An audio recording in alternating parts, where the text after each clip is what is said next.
காயங்களை எதிர்கொள்வார்கள், உடைந்து போவார்கள். ஒரு மனிதர் நமக்கு எதிராக செய்யக்கூடிய காரியத்தை கண்டு, எனக்கு இந்த வாழ்க்கையில் இப்படிப்பட்ட காயத்தை, இப்படிப்பட்ட அடியை கொடுத்து விட்டார்கள், இனி என்னுடைய வாழ்க்கை முடிந்து விட்டது, இனி என்னுடைய வாழ்க்கை இவ்வளவுதான் என்று சொல்லி ஏற்பட்ட காயத்தோடு முடங்கி போய் உடைந்து போகக்கூடிய மனிதர்களாக இருப்பார்கள். விவிலிய உதாரணமாக தொடக்க நூல் அதிகாரம் 37 நம்ம பார்த்தோம்னு சொன்னா, யாக்கோபு அவருடைய புதல்வர்கள், அதிலும் குறிப்பாக யோசேப்பு பற்றி அங்கு சொல்லப்பட்டிருக்கு. யாக்கோபினுடைய முதிர்ந்த வயதில் யோசேப்பு பிறந்தமையால் யாக்கோபு மற்ற எல்லா பிள்ளைகளையும் விட யோசேப்பின் மீது அளவு கடந்த அன்பு கொண்டிருந்தார் என்று அந்த விவிலிய பகுதியில நம்ம வாசிக்கிறோம். எங்கெல்லாம் அளவு கடந்த அன்பு இருக்கிறதோ அந்த அன்பின் வழியாக மற்ற மனிதர்கள் பொறாமை கொள்வதற்கான வாய்ப்பு உண்டு. அப்படித்தான் யோசேப்பு மீது மற்ற சகோதரர்கள் கோபம் கொள்கிறார்கள். அந்த கோபத்தினுடைய வெளிப்பாடாக அவர்கள் எண்ணிக்கொள்கிறார், எப்படியாவது இவனை அழித்து விட வேண்டும், ஒழித்து விட வேண்டும் என்று சொல்லி யோசேப்புக்கு எதிராக சதி திட்டம் தீட்டுகிறார்கள். இறுதியாக அவர் மற்ற மனிதரிடம் அவர் விற்கப்படுகிறார், அடிமையாக விற்கப்படுகிறார். அதோடு அந்த நிகழ்வு முடியவில்லை. தொடர்ந்து நாம் அந்த விவிலிய பகுதியை வாசிக்கின்ற போது அவருடைய தந்தையிடம் வந்து மற்ற மகன்கள் சொல்லக்கூடிய வார்த்தை, உம்முடைய மகனுடைய உடை இதோ இங்க இருக்குது, உம்முடைய மகனை ஒரு கொடிய விலங்கு கொன்று விட்டேன்னு சொல்லி உயிரோடு இருக்கக்கூடிய ஒரு மகனை செத்த மகனாக தந்தையிடம் மற்ற பிள்ளைகள் சுட்டி காட்டுகிறார்கள். அப்போது தொடக்க நூல் 37, 35 நாம் வாசிக்கிறோம், யாக்கோபு தன்னுடைய மகனை குறித்து துயருற்று செய்யக்கூடிய செயல்கள் அங்கு கொடுக்கப்பட்டிருக்கிறது. ஆடைகளை கிழித்துக் கொள்கிறார், சாக்கு உடை உடுத்திக் கொள்கிறார், பல நாட்கள் துக்கங்களை, துயரங்களை அவர் அனுபவித்துக் கொண்டிருக்கிறார். இறுதியாக அவர் தன்னுடைய மகனை குறித்து சொல்லக்கூடிய வார்த்தை, நான் துயருற்று பாதாளத்தில் இறங்கி என் மகனிடம் செல்வேன் என்று சொல்லி தன்னுடைய மகனின் இழப்பை தாங்க முடியாமல், காயத்தை தாங்க முடியாமல் உடைந்து போகக்கூடிய தந்தையாக யாக்கோபு இருப்பதை நாம் பார்க்க முடிகிறது. இதே போல நம்முடைய வாழ்க்கையிலும் பல மனிதர்கள் உண்டு. ஏதாவது இழப்பை சந்தித்தார்கள் என்று சொன்னால், அல்லது பிடித்தமான உறவுகள் விட்டுவிட்டு சென்று விட்டார்கள் என்று சொன்னால், அவ்வளவுதான், என்னுடைய வாழ்க்கை முடிந்து விட்டது, இனி எனக்கென்று யார் இருக்கிறான்னு சொல்லி தங்களுடைய வாழ்க்கையை உடைத்துக் கொள்ளக்கூடிய, அதிலே முடங்கி போகக்கூடிய மனிதர்கள் நம்மில் பல வகையினர் உண்டு. இரண்டாவது வகையினர் காயங்களை எதிர்த்து நிற்பவர்கள், உடைத்து போடுபவர்கள். இந்த காயங்களை எதிர்த்து நிற்பவர்கள் எப்படி? எல்லா மனிதருடைய வாழ்க்கையில் வரக்கூடிய காயங்களைப் போல இந்த மனிதருடைய வாழ்க்கையிலும் காயங்கள் வரும். ஆனால் அந்த காயங்களை கூட நேர்மறையாக தன்னுடைய வாழ்க்கைக்கு தேவையான ஒரு ஆற்றலாக பார்க்கக்கூடிய மனிதர்களாக இவர்கள் இருப்பார்கள். யோசேப்பினுடைய வாழ்க்கையை தொடர்ந்து நாம் பார்க்கின்ற போது தொடக்க நூல் 50வது அதிகாரம் 20வது இறை வார்த்தையிலே, தன்னை அடிமையாக விற்ற, தனக்கு காயத்தை ஏற்படுத்திய, தனக்கு தீங்கு செய்த தன்னுடைய சகோதரரை குறித்து யோசேப்பு சொல்லக்கூடிய வார்த்தை, நீங்கள் எனக்கு தீமை செய்ய நினைத்தீர்கள், ஆனால் கடவுள் அதை இன்று நடப்பது போல் திரளான உயிர்களை காக்கும் பொருட்டு நன்மையாக மாற்றினார். இந்த இடத்தில் தன்னுடைய சகோதரர்கள் தனக்கு தீங்கு செய்தார் என்பது அவர் அறிந்த ஒன்று. தன்னுடைய தந்தையிடமிருந்து தன்னை பிரித்து விட்டார்கள், தன்னை அடிமையாக ஒரு இடத்தில் வெற்று விட்டார்கள்.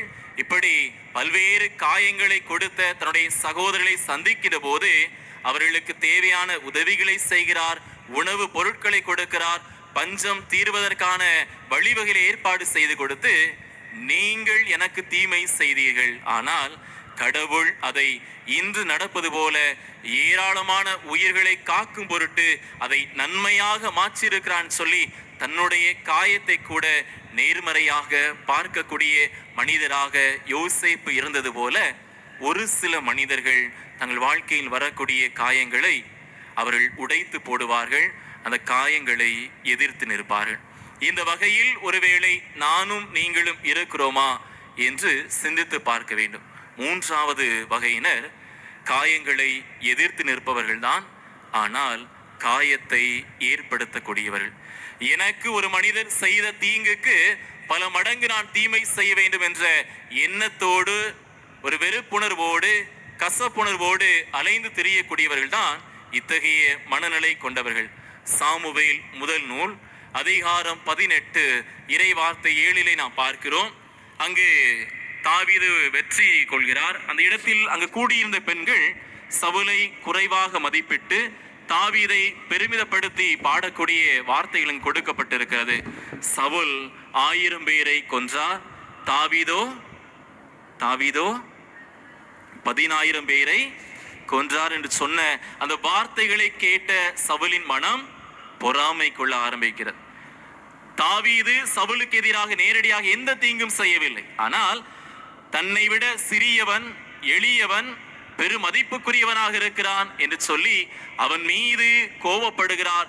தன்னை மக்கள் சிறுமைப்படுத்தி விட்டார்கள், காயப்படுத்தி விட்டார்கள் சொல்லி தான் அடைந்த காயத்திற்கு மாறாக தாவீதை கொலை செய்வதற்காக அலைந்து திரிந்து கொண்டிருக்கக்கூடிய நபராக சவுல் இருப்பதை பார்க்கிறோம். பெரும்பாலான நேரங்களில் நாம் இந்த மனநிலை உடையவர்களால் எதிர்கொள்பவர்கள், ஆனால் உடைந்து போகக்கூடியவர்கள். காயங்களை எதிர்த்து நிற்பவர்கள், ஆனால் உடைத்து போடுபவர்கள். காயங்களை எதிர்த்து நிற்பவர்கள், ஆனால் காயப்படுத்துபவர்கள். இந்த 3 நிலைகளில் நானும் நீங்களும் எந்த நிலையில் இருக்கிறோம் என்பதை சிந்தித்து பார்க்க இன்றைய நாளின் வழிபாடு நமக்கு அழைப்பு விடுக்கிறது. அன்பார்ந்தவர்களே, ஒரு உண்மை சம்பவம் கடந்த ஜூன் மாதத்தினுடைய தொடக்க காலத்திலே நடந்த நிகழ்வு. நான் கண்கூடாக அந்த காட்சியை பார்க்க நேரிட்டது. ஒரு இஸ்லாம் சமயத்தை சார்ந்த ஒரு சகோதரி, அவர் காதலித்து வேறொரு சமயத்தை சார்ந்த ஒருவரை மனம் முடித்து விடுகிறார். இதனால் தனக்கும் தன்னுடைய குடும்பத்திற்கும் இடையான அந்த உறவில் விரிசல் ஏற்படுகிறது. இனிமேல் தன்னுடைய குடும்ப சொந்தங்களை பார்க்க முடியாத நிலை, தன்னுடைய கணவருடைய வீட்டாரை மட்டும் சார்ந்திருக்கக்கூடிய நிலைக்கு அந்த பெண் தள்ளப்படுகிறார். இப்படிப்பட்ட தருணத்தில் நாட்கள் சென்று கொண்டிருக்கிறது. அவர்கள் இருவருக்கு 3 ஆண் குழந்தைகள் பிறக்கிறார்கள். அந்த கணவர் தவறிவிடுகிறார். இப்போது தனக்கென்று ஒரே வாய்ப்பாக, தனக்கென்று ஆதரவாக இருந்த அந்த கணவரையும் அந்த பெண் இழந்து விடுகிறார். 3 மகன்கள் படித்துக் கொண்டிருக்கிறார். அதில் கடைசி மகன் 2ஆம் வகுப்பு முடித்திருக்கிறார். அந்த சூழ்நிலையில் அந்த குடும்பத்தில் இருக்கக்கூடியவர்கள் எப்படியாவது இவர் தன்னுடைய குடும்ப வாழ்க்கை நடத்த வேண்டும் என்று சொல்லி இறந்த அந்த நபருடைய தூரத்து சொந்த உறவு நிலையில் இருக்கக்கூடிய அவரது தம்பி முறையில் இருக்கக்கூடிய ஒருவரை அவருக்கு திருமணம் முடித்து வைக்கிறார்கள். அவர் ஒரு மாற்றுத்திறனாளி அப்படின்னு சொன்னால் இந்த 3 மகன்களுக்கும் சரி, அவருக்கும் சரி, இவர்தான் வேலை பார்த்து செய்ய வேண்டிய காரியங்களை செய்து கொடுக்க வேண்டிய நிலைக்கு தள்ளப்பட்டிருக்கிறார். ஆனால் இவரால் 3 மகன்களை வைத்துக் கொண்டு சரிவர வேலைக்கு செல்ல முடியாது, சம்பாதிக்க முடியாது, குடும்பத்தை நடத்த முடியாது. இப்படிப்பட்ட சூழ்நிலையில் தன்னுடைய, அதாவது அந்த பெண்ணினுடைய வீட்டார் சார்பாக எந்த உதவியும் அவரால் பெற முடிவதில்லை. ஏனென்றால் வீட்டினுடைய அன்பை உதறி தள்ளிவிட்டு தான் அவர் வெளியே வந்தார். இப்படிப்பட்ட தருணத்தில் இவருக்கு காயங்களோடு வாழ்க்கை நடத்தக்கூடிய தருணத்தில் ஒரு சகோதரி கிடைக்கிறார். அந்த சகோதரி சொல்கிறார், இப்படி ஒரு இடத்தில் ஒரு மாணவர் விடுதி இருக்கிறது, அந்த விடுதியில் கொண்டு உன்னுடைய மகன்களை நீ சேர்த்து விட்டால் ஒருவேளை நீ உழைப்பதன் வழியாக உன்னுடைய பிள்ளைகளை கரை சேர்த்து விடலாம் என்று சொல்லி அவருக்கு ஆலோசனை சொல்கிறார். அவரும் சரி, எப்படியாவது தான் கஷ்டப்பட்டாலும் பரவாயில்லை, தன்னுடைய பிள்ளைகளுக்கான வாய்ப்புகளை ஏற்படுத்தி கொடுக்க வேண்டும், வசதிகளை ஏற்படுத்தி கொடுக்க வேண்டும் என்ற எண்ணத்தோடு அந்த 3 மகன்களையும் அழைத்து கொண்டு அந்த விடுதிக்கு வருகிறார். அவருடைய எண்ணம் என்னவாக இருந்ததுன்னு சொன்னால், மூத்த 2 மகன்களை மட்டும்தான் விடுதியில் சேர்க்க வேண்டும். கடைசி மகன் 2ஆம் வகுப்பு முடித்திருக்கிறான். அந்த மகனை தன்னோடு வைத்துக் கொள்ள வேண்டும் என்பதுதான் அவருடைய எண்ணமாக இருந்தது. ஆனால் ஒருவேளை அந்த மகனை தன்னோடு வைத்துக் கொண்டால் சரிவர வேலைக்கு செல்ல முடியாது, அவன் ஒருவேளை வழிதவறி போகக்கூடும். எனவே இந்த கலக்கத்தோடு இருக்கக்கூடிய அந்த சகோதரிக்கு அந்த விடுதியினுடைய காப்பாளர் ஒரு உதவி ஆலோசனை சொல்கிறார். நீ 3 மகன்களையும் இங்கே சேர்த்து விட வேண்டியதானே, பொது நீ ஒருவேளை ஓய்ந்திருப்பதற்கான வாய்ப்பும் வேலை செய்வதற்கான வாய்ப்பு உனக்கு கிடைக்கும் என்று சொல்கின்ற போது கனத்த இதயத்தோடு 3 மகன்களையும் அங்கு சேர்க்க அவர் சம்மதம் தெரிவிக்கிறார். ஏற்கனவே 2 மகன்களை தயார்படுத்தி விட்டார். கடைசி மகனிடம் அவர் சென்று இந்த கேள்வியை கேட்கிறார். நான் அந்த இடத்தில் பார்த்து கொண்டிருக்கிறேன். கடைசி மகனிடம் சென்று, மகனே, உன் அண்ணன்களோடு நீ இங்கே இருந்து விடுவாயா என்ற கேள்வியை கேட்கிறார். அந்த 2ஆம் வகுப்பு முடித்திருக்கக்கூடிய அந்த பையன், சரியம்மா நான் இருந்து விடுகிறேன் என்று சொல்லி முடித்ததும் அந்த மகனின் கண்களிலிருந்தும் சரி, அந்த தாயின் கண்களிலிருந்தும் கண்ணீர் வந்தது.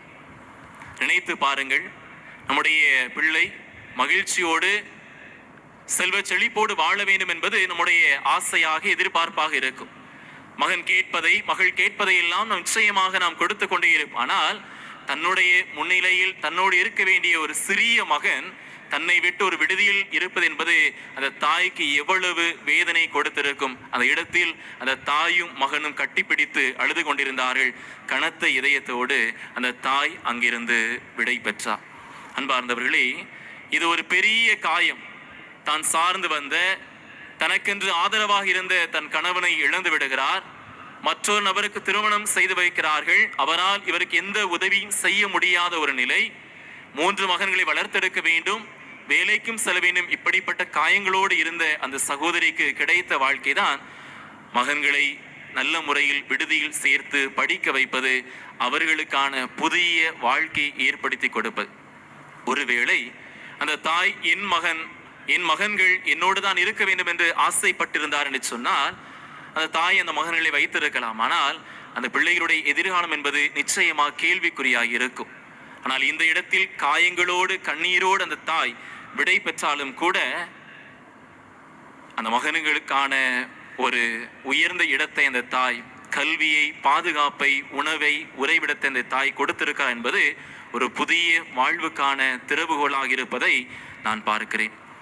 இப்படிப்பட்ட சிந்தனைகளோடு, வாழ்க்கை நெறிமுறைகளோடு, காயங்களோடு, கண்ணீரோடு நடைபோடக்கூடிய நம்முடைய வாழ்க்கையில் இயேசுவின் இருதயம் பொருந்தி செல்வது என்று சொன்னால் அந்த காயங்களை நாம் தாங்கிக் கொள்ள முடியும். காயங்களை ஒருபோது நாம் தவிர்க்க முடியாது. ஆனால் அந்த காயங்களோடு வாழ பழகி கொண்டு அந்த காயங்களிலிருந்து புதிய வாழ்வுக்கான திறவுகோலை நாம் பெற்றுக்கொள்ள முடியும். இயேசுவின் இதயமும் இப்படிப்பட்ட காயங்களை ஏற்றுக்கொண்ட இதயம்தான். இயேசுவின் இதயம் பாகுபாடுகளை கடந்த இதயம். இயேசுவின் இதயம் கனிவும் மனத்தாழ்மையும் உடைய இதயம்.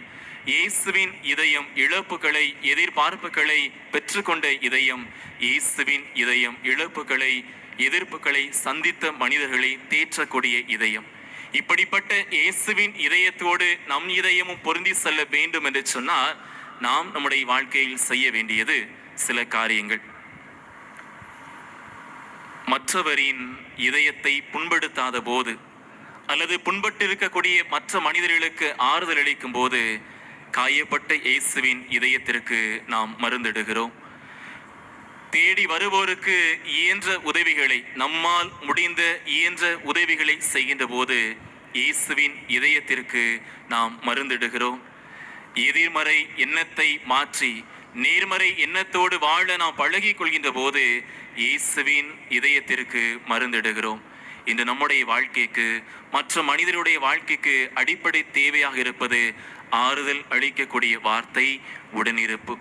என்னுடைய சிறிய செயல், என்னுடைய சிறிய வார்த்தை மற்ற மனிதர்களுக்கு, குறிப்பாக என்னுடைய இல்லத்தில் இருக்கக்கூடிய என் தாய் தந்தைக்கு ஆறுதலாக இருந்தது என்று சொன்னால் நான் இயேசுவின் இதயத்திற்கு ஏற்பட்டிருக்கக்கூடிய நிந்தை, அவமானங்களுக்கு பரிகாரம் செய்யக்கூடியவராக மாறிவிடுவேன். எனவே நம்முடைய வாழ்க்கையில் இயேசுவின் இதயத்தை பற்றி கொள்வோம். நிச்சயம் காயங்கள் உண்டு, தடுமாற்றங்கள் உண்டு, தடைகள் உண்டு. ஆனாலும் கூட இயேசுவின் இதய அன்போடு நாம் பொருந்தி சென்றோம் என்று சொன்னால் அந்த காயங்களை கடந்த புதிய வாழ்வை நாம் பெற்றுக்கொள்ள முடியும்.